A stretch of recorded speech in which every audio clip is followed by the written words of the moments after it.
If you've been online this weekend, you've probably seen AOC has started freezing her eggs. Let me say what no one wants to say out loud. This is one big publicity stunt. AOC is almost 37 years old. She has been with the same man for 15 years. If she wanted to have a kid by now, she would have had one. Don't be weird about this, even though I know all of you will be. All right, everyone.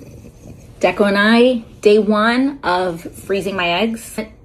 I'm diving into the process, and now I've got,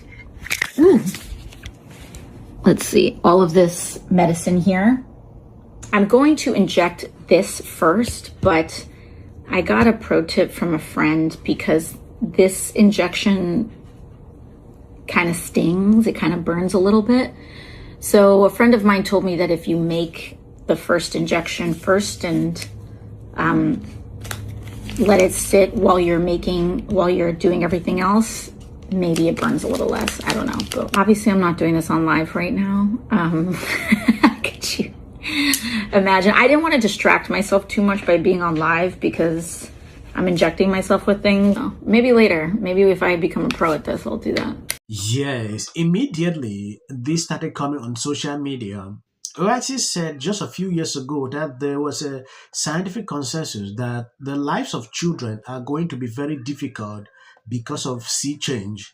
Thus, people should think about not having children. It is funny how she no longer talks about the war ending in 12 years because she knows it was a lie she spread. This was what she was spreading a few years ago. Our planet is going to face disaster if we don't turn this ship around. And so it's basically like there's scientific consensus that the lives of children are going to be very difficult. And it does lead, I think, young people to have a legitimate question. You know, is it okay to still have children? That is something this lady is struggling to do. Her previous positions on things, defunding the police, this, that, associations with Hassan, she's now struggling to backtrack, like distancing herself with these people. It will not work. People understand, they know exactly what she stands for. So struggling to do this now is something I don't get it. We all know that her aim is to run for president. Reason you see her trying to put out this kind of publicity stunts. Yeah, I understand she's leading on the polls in the Democrat Party. If you check, according to the latest polls I saw, she's beating Kamala Harris.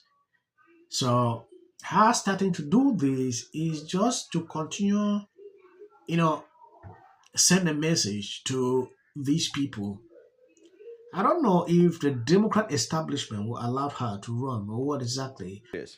So you have Wisconsin coming up next. Francesca Hong, who is the Democratic Socialists of America supported candidate for governor. You haven't endorsed her. Are you going to? No, I haven't endorsed in that race. My focus has been in winning back the Congress, winning back the House, and positioning ourselves to have the best chance possible to win the Senate. So I've been focused on those legislative.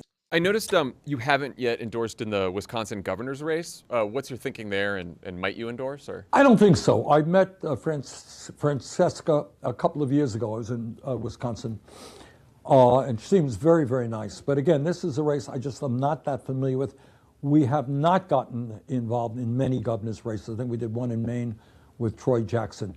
You know, obviously my major concern right now is seeing that we have a Senate and a House that is going to stand up to Trump. That's really where my focus is. So as of now, we have not been involved in that race. Candidates who have won. Mm-hmm. How do you get around that? I mean, those are not positions that are supported by right. I mean, I think that a lot of these races, even right now, they'll have a tendency to be nationalized. Yeah. But these races ultimately are local, and all politics are local. My understanding is that that Francesca Hong has made clear her present stances to her electorate. Yeah, she's moved away from a lot of that. Right, she's moved away from it. And I have a local city councilman that has this saying woke one was crazy.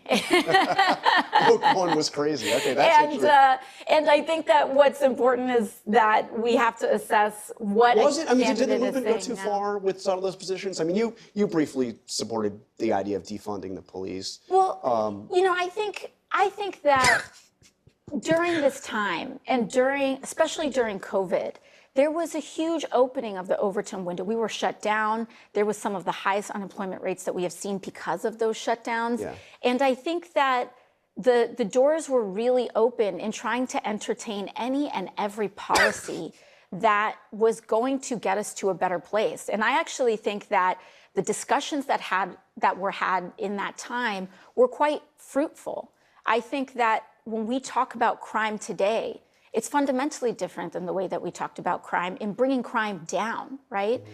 And I think that we all share in the goals of having as low a crime rate as possible. I think that, during lockdown, of course, rhetoric in that time is not rhetoric that we would use today. And I'm grateful that these candidates have the opportunity to present who they are to their electorate and what they're campaigning on in this moment. Amazing. If you take a look at Democrat politicians, you will clearly see they are fond of this.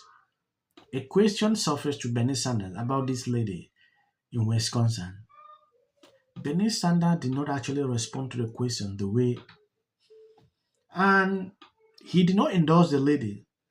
Oh, it's a very good lady. We are not really looking into the issue of governors.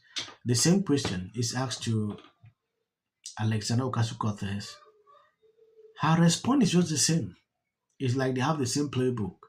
Now, going into changing positions, this lady in Wisconsin is doing the same thing. Her previous stance on issues, she is changing, flip-flopping. Now, AIC, how she used to look at issues, talking about defunding the police. Look at what she's doing here. She's just talking the same way. If you look into all this, you will see that these people will always be like this. Democrat politicians are fond of it.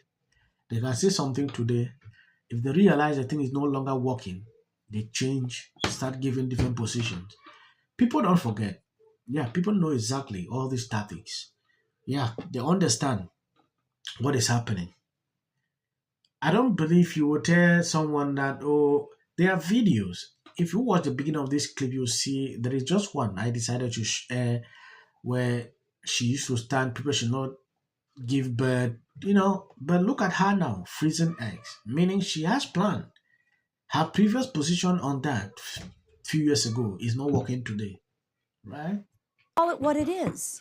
It's communism. The Commie Caucus is coming to Congress. Communism is on the ballot this November. Well, you can kind of get a sense of the theme, and obviously the president has said the same thing. But by the way, just a quick definitional thing, what in your mind is the difference between socialism and communism? I think to me, the fundamental differences, there's many. Yeah. One prevailing one is democracy. And I believe that democratic socialists are fundamentally pro-democracy. And we believe in the ballot box. We believe in respecting the outcomes of elections and governing democratically. I believe you've seen them. I don't want to make the video long. I think I will end here. Thank you. God bless you abundantly. I want to appreciate you for watching the video to this end.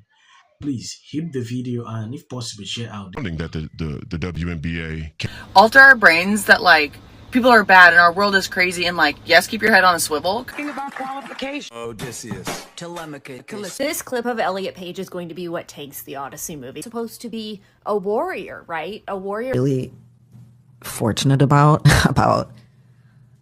That got John A.